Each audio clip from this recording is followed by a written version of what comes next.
Hi guys, this is Rajiv and welcome to my channel. My channel is called Rajiv Goes To, but the funny thing is that I'm not going anywhere today. I'm just here in my kitchen.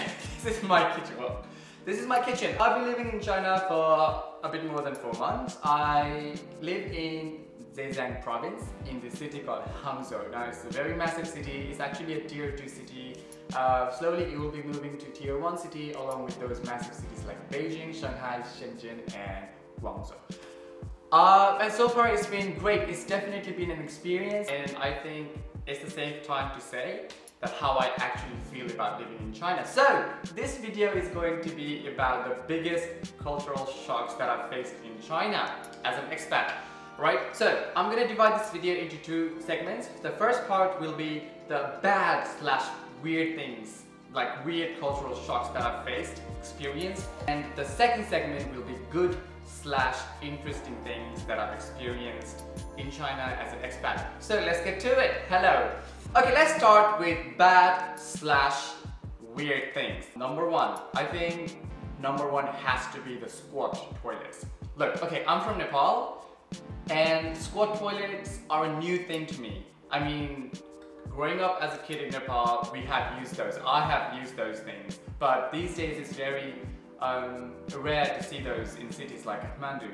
But people still use them in villages and small towns around Nepal. But I moved to England 3.5 years ago, and then I haven't seen that squat toilet for a long time. Now when I came to China, I had seen it and experienced it and used it a lot. Look, when you don't have a habit of using a squat toilet, it's really uncomfortable. Like you have to, as the name goes, squat and then shit. It's very inconvenient, but I've gotten used to it. It's been 4 months. I'm just saying, I mean, in my bathroom, in my apartment, there is no squat toilet. Let me just say that squat toilet is very common in public, and Chinese people are very comfortable using squat toilets over the seated toilets. But when I first came here, it was just weird for me to be using it when I'm in the public places, like, I don't know, my workplace, sometimes in a restaurant or shopping malls, and it's kind of weird.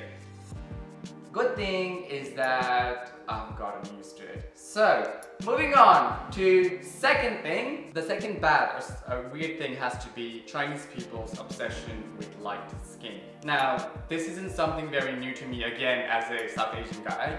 This light skin thing is very prevalent in all of Asia. People prefer like lighter skin. They think that if you have lighter skin, then you are more attractive over to those who have darker skin than you. Things are changing slowly, but it's just very obvious that it's very obvious in China that it happens. Now look, I say this because I have a lot of white friends in China. When I go around with them, they get so much attention. Now I'm not complaining because I don't get enough attention as they do. So when I'm walking with my white friends, they just get a lot of attention. People just come and like, oh, blah, blah, blah. I feel like I'm walking with Beyonce, you know, sometimes. I feel like I'm walking with Beyonce. You just take the back seat. I'm like, Beyonce, can I walk forward now? Can I just walk in? It just happens so. But I'm just saying that even people still use a lot of skin lightening creams, and you know, they don't want to be walking around in the sun without their like massive sun hats or umbrellas. They just want to preserve their light skin pigment is all I want to say. With that being said, I have not experienced any racism because of my skin color. I'm like obviously brown, but I've gone very light right now because it's very winter. I haven't seen sun in more than 2 months. People will not look down on you because you are a dark skin, but they will still want to be light skin or will give more attention to lighter skin people. Okay, this point is actually one of the things that I hate the most in China because it's public smoking. People smoke here in public like they own the place. People are allowed to smoke indoors, like in restaurants. They're allowed to smoke in the office. They're allowed to smoke literally anywhere. Like even when there is a pregnant woman present in the room, even when there is a child in the room, you are allowed to smoke because that is socially accepted. I hate this because being a non-smoker, this is really annoying. And a lot of my friends who work in bars, who work in those kind of restaurants have complained. They're saying like, look, I don't smoke, but I have to inhale that poisonous gas a lot. Now, that being said, if you are a smoker, then that is a good news for you, because people, especially guys in China, socialize over cigarettes. For example, if I go to a restaurant and I'm waiting for my food, the owner can come to me, actually it comes to me and offers me a cigarette and saying, hey, here you go, and then they socialize. But if I refuse, then he might not want to talk to me. Not because I refuse it, because we don't have that thing in common at that point. So it's kind of weird. So it's like a social thing for you to share a cigarette. So I wanted to be friends with the owner of the restaurant I buy food from all the time. So I have smoked a few, but yes, that is very weird. Ouchie. Let's move on to point 4. The fourth weird or bad things in terms of cultural shock is, when those public elevators open, it is customarily understood or implied that the people who are inside first have to come out. Then people who are waiting outside have to go in. The same thing goes with the public trains. I mean, public trains. Trains are public. Unless. That's something we can talk about in the next video. When they open, you have to, anywhere in the world, you have to wait for people who are inside for them to come out. But in China, it's not the case. People fight to come in and get out. It's just, there's a battle. I hate this. And you know why you have to do that even though it's bad? Because if you miss it, you miss it.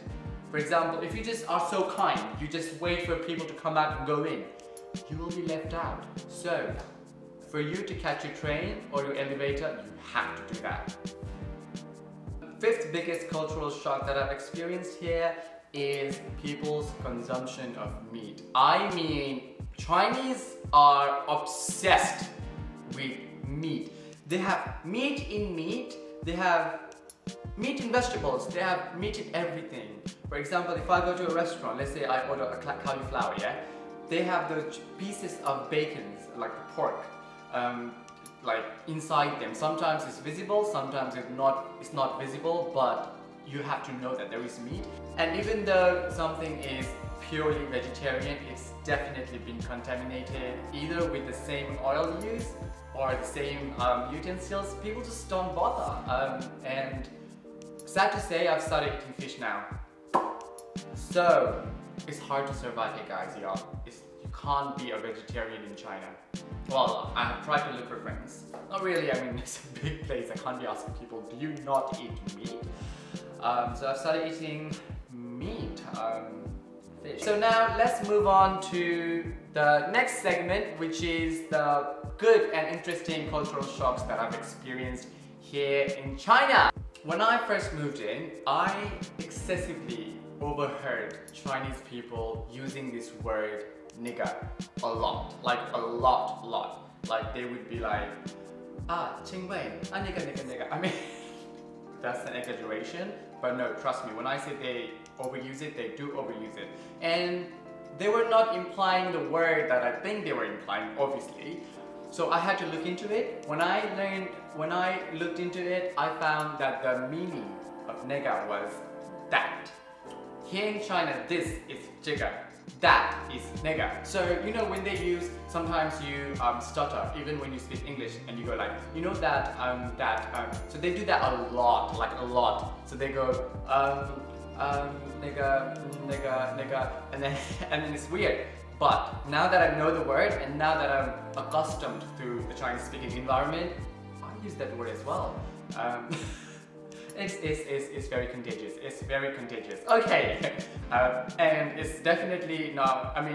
It's very interesting. It's interesting. So the second most interesting, actually, this is a very good thing, is that the use of WeChat. I am sure everyone in the world has at least heard of this app, WeChat. A lot of people who do not use WeChat but know about WeChat think it's like another version of WhatsApp. It's like a message on like a mobile messaging platform where you can just text and share information. What is the, okay, share.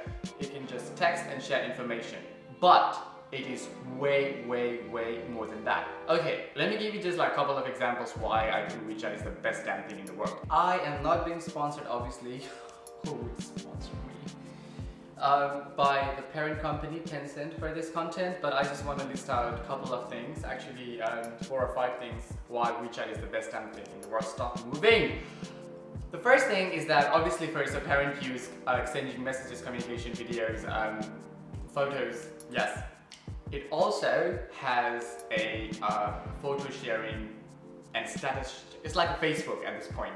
You know, it's like a social media. You can share stories, you can share your status, you can share your photos, videos and stuff like that. But that's very common as well.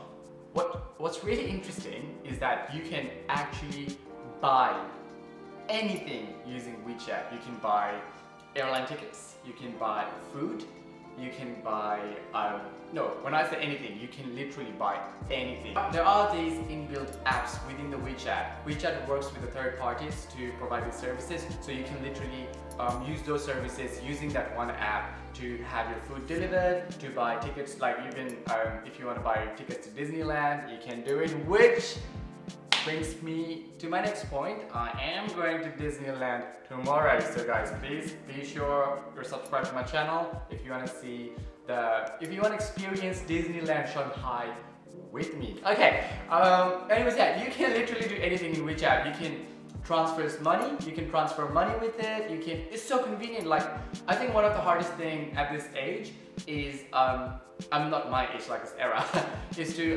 transfer money from one person to another person's account, or you know, cash is, these days who carries cash? I mean, some people do, okay.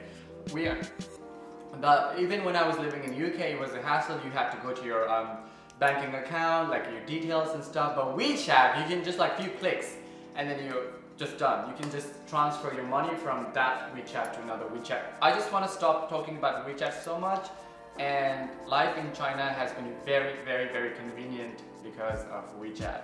Okay, let's move on to the third good/interesting cultural shocks that I've experienced in China, which is the work ethics. Now, this is something that I've experienced personally. There may not be 100% truth to it, but this is how I feel. At work, I see a very good collaboration between employees. At work, I see people very determined towards the work that they do. At work, I see no bitchiness. Now, hear me out. When I was in UK, now, if my colleagues from the UK are watching this video right now, hello bitches. But I just want to say, there was a lot of bitchiness at the workplace, like, you know, backbiting, people pulling each other down, like cold shoulders and stuff like that. So sometimes, to that extent, sometimes that is uncomfortable working with your colleagues. Having been working for more than 4 months here, I have not encountered any situation. Or maybe I don't understand. That's not true. I mean, you know these things when you know. That's the first instinct you get.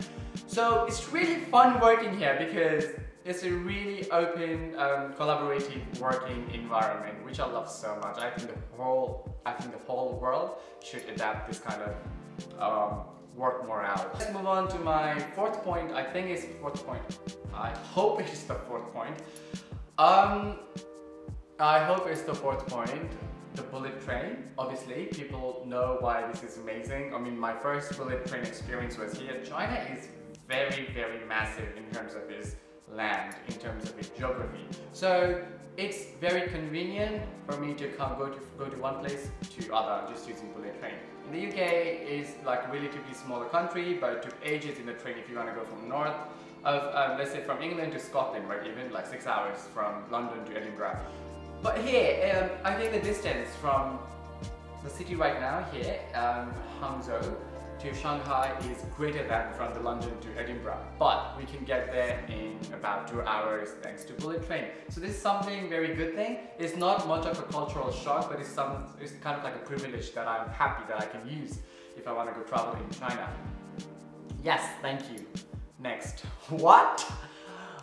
Guys, please don't judge me. If you have ever spoken to camera alone in the room, you do this kind of crazy shit. Like things come out from, I don't know, things just come out from your asses or weird places if you are doing this. Anyways, this is something that we know, but we can never prepare ourselves for until we experience this. Yes, I'm talking about the crowd. China is the biggest country in terms of population, so there's people everywhere. There's people everywhere. But the worst experience that you get with people is in the train stations, in the airports, or in the festivals. For example, during the peak season, if you go to Great Wall, okay, I have not been to Great Wall yet, but my friends have, and they've sent me the photos and videos. Literally, there is not a single tile on the wall left where you can step. In fact, you don't even have to walk. You will get pushed around like this. It's like a crowd surfing. But you know, but I have experienced this in the train stations and the airport sometimes. So it's been crazy. It's crazy. It's really, really annoying. That is the reason why in this Spring Festival, which is also the Chinese New Year, I will not be celebrating the Chinese New Year in China. I'm flying out to Nepal. Again, I'm going to Nepal in 10 days and I have a lot of exciting things planned ahead in Nepal. So please again, subscribe to my channel to see what I'm doing in Nepal this time. Trust me guys, it will be worth it. I'm gonna be doing some cool shit. Okay. Okay, anyways, I think that is all. There were like bad and weird things and there are very good and interesting things. So far, if I were to compare those bad and good things, I would say I am relatively enjoying China. I'm actually enjoying China a lot. And there's just so much that I want to talk about, but these are the things which are on the top of my head that I wanted to share with you.